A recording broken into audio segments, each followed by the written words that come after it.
So what does this eclectic collection of cars behind me have in common? Well, for one, they each have big, massive, stonking petrol motors.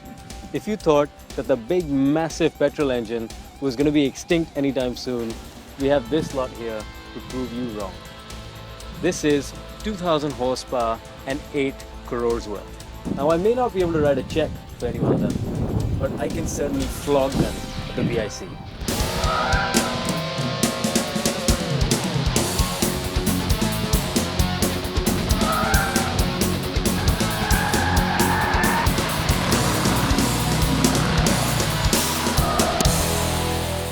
We are now in the Range Rover Sport SVR. And before we go any further, I'm just going to put it in park. Take a listen to this.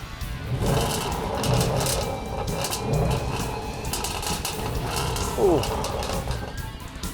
I don't know if you can hear that, but it doesn't sound like any SUV I've ever encountered. Now, SVR basically is Jaguar Land Rover's special vehicles division.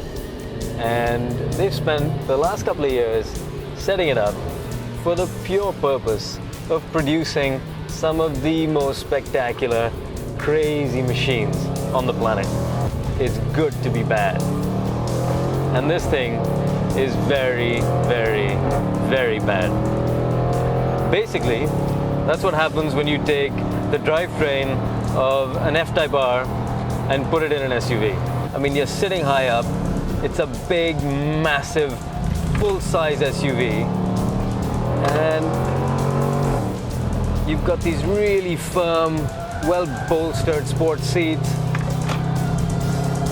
And you've got this insane soundtrack. Of course, it will cost you, because this car is 2 crores worth. It's a big hunk of metal. Whoa! Hard on the gas, traction control cuts in. But it's actually pretty well behaved for the most part. It's such a beautiful cabin in the Range Rover Sport. You've got this beautiful leather everywhere. You've got this TFT screen for digital gauge display, and it's just a phenomenal, beautifully put together cabin. Right, traction control is now off. Fingernails have been suitably bitten off as well. Let's just hope I haven't bitten off more than I can chew. You have to ease it out of corners with the traction control turned off, but it responds so much better. It's not bogging down, it's just shooting out of these corners. A little bit slow mid-corner, but once you get on the power, my God, it flies.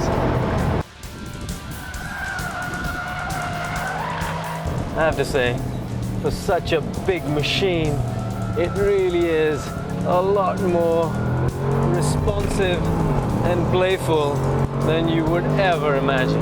Not so much the X6M, of course, but then that's lower, it's lighter, it's much more focused. It's never going to give you this feeling of space and this vast cabin. And when I don't need to set a lap time, I have to say I'm really enjoying it. Because it can be as much fun being leisurely as it can being rapid.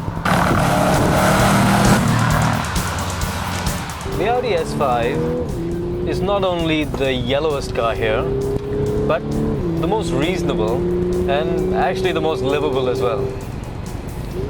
It's got a 3-liter supercharged 6-cylinder engine that puts out 330 horsepower, and really it's plenty, even with present company, in which the average horsepower rating is in the vicinity of 550 horsepower. It's actually also the most livable on the street and on a daily basis.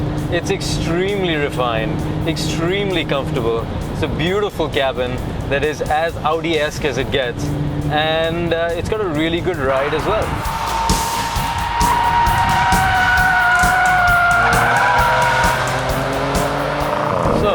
crossing the start-finish line on the front straight, and the V-Box tells me it is time to go.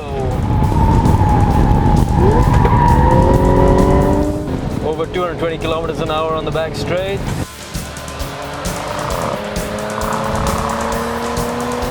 Just try and be as smooth as possible. This engine sings all the way to the red line. You know that it's not going to spit you off the track.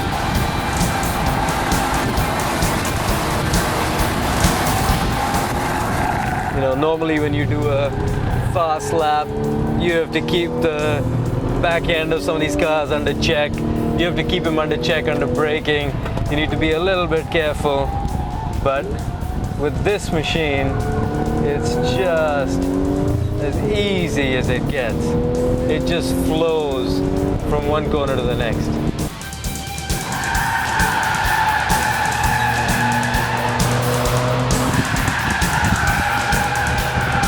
So there are two sides to the Audi S5. One is that it's comfortable, it's practical, it's very fast, it looks fantastic, it has reasonably good value, and it's really nice inside.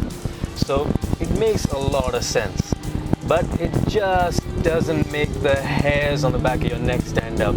It's not visceral, it's not scary, it's not going to get your palms sweaty. So if that's what turns you on, then you need something that's going to frighten you a little bit. And this one is going to let you enjoy yourself, but it's going to baby you along the way. It's going to wrap you in comfort, and it's going to give you the security of the all-wheel drive.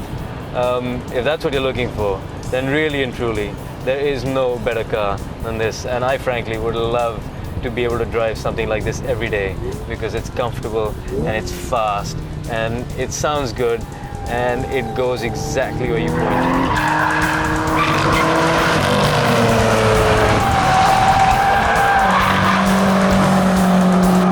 Now, it's no secret that M is one of my favorite letters in the alphabet, because what the M division does to any motor car is normally pretty spectacular. And I have to say, what they've done with the X5 chassis, this is the X6M, is equally spectacular to anything that they've ever done in the past, if not even more so. Because if you can make a big behemoth like this handle like an M4, then you're doing something very special indeed. But before we go any further, let's play with the settings a little bit, shall we? We're going to put the engine in Sport Plus, the suspension in Sport Plus, the steering in Sport Plus, and we're going to turn the traction control off. Big chunky steering wheel, massive paddles. I love this new M wheel. Is properly stiff on the road. You feel every change in the tarmac under you. But having said that, on the highway, it was actually really quite refined. In the M3, M4, you get quite a bit of road noise, you get quite a bit of tire noise. In this, on the highway getting here, it was really, really comfortable.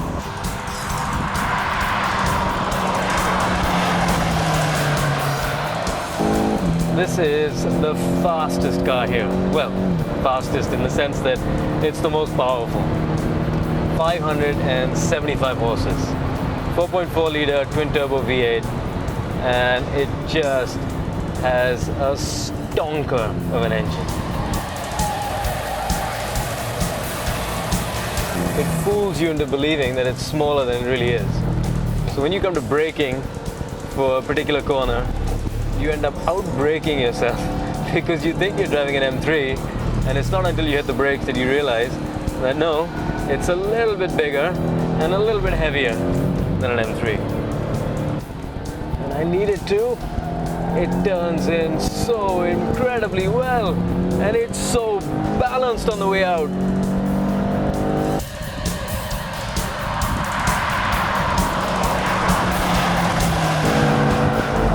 What the M engineers have for breakfast every day, but whatever it is, just keep giving it to them.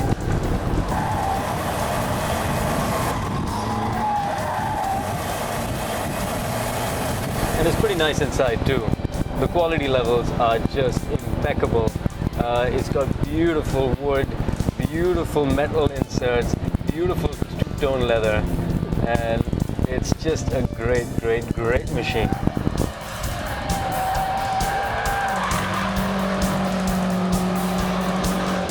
And you can stick in a couple of suitcases and the family dog in the back, and you can put smiles on everybody's faces.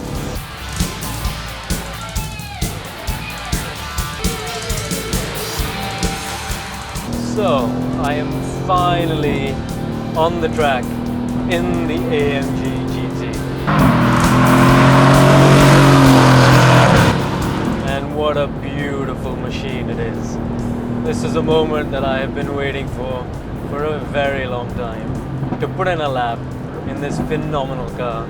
I got a chance to drive it really early this year or late last year at Laguna Seca, which is one of my favorite tracks on the planet, and it was an absolute revelation because it handles absolutely phenomenally. The SLS, which preceded this, was a little skittish and it was a little twitchy at the limit, but this thing is just a peach to drive. It is so neutral. It just goes into these beautifully elegant four-wheel drifts, and it is a thing of beauty both to look at and on the road.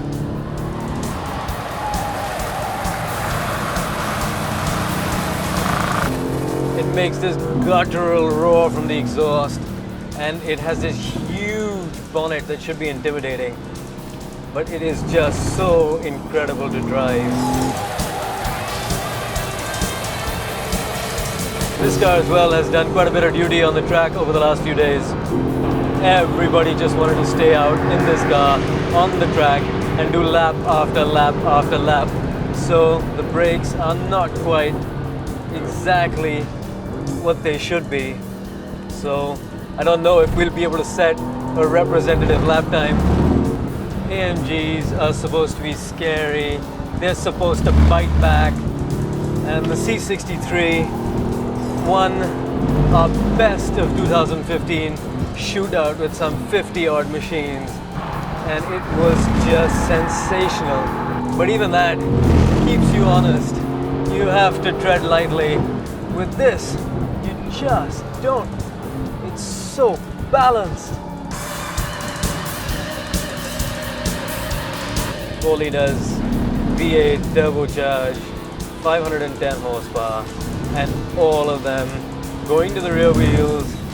But boy, does this chassis have the ability to translate all that power, all that mammoth power that it's generating down to the racetrack. You know, the 911 is the benchmark, and the 911 is this car's target.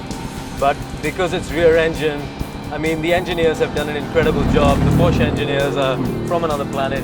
But it does get a little light mid-corner. You do have to be aware of the front end. In this car, you just don't. It's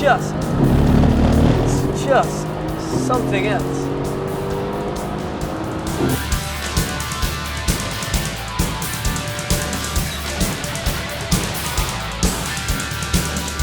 I could just go on and on and on. Believe me, if I had 2.5 crores, or if I could beg, borrow, and steal them from anywhere, I would do it for this thing. What an absolutely tremendously well-engineered machine. It's not just the looks, it's not just the beautiful interior, it's not the curvaceous body, it's not the sound it makes, it's not the power that it makes, it's all of that combined together in a package that is just tremendous, tremendous, tremendous, tremendous.